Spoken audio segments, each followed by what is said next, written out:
Hi అండి, welcome to our channel. ఎలా ఉన్నారు అందరూ? మీరెంత బాగుండాలని నేను మనస్ఫూర్తిగా కోరుకుంటున్నాను. ఇక్కడ చూడండి, ఒంటిమిట్ట కోదండరామస్వామి ఆలయంలో బ్రహ్మోత్సవాలు జరుగుతున్నాయి.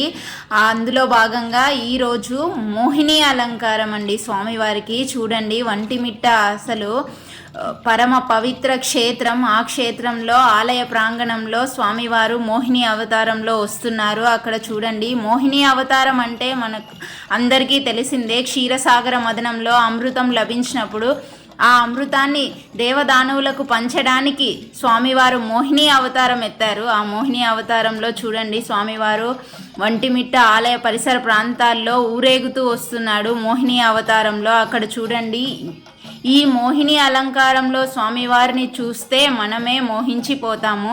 మామూలుగా కోదండరాముడు, ఆ రాముడు ఆజానుబాహుడు అంటారు.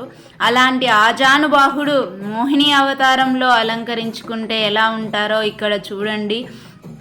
అసలు ఎంత కన్నుల పండుగగా ఉందో చూడండి. స్వామివారు వస్తుంటే హారతి ఇస్తున్నారు స్వామివారికి.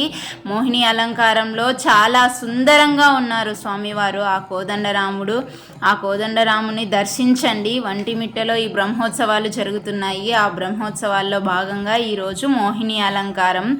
రేపు కళ్యాణం ఉంటుందండి ఒంటిమిట్ట క్షేత్రంలో.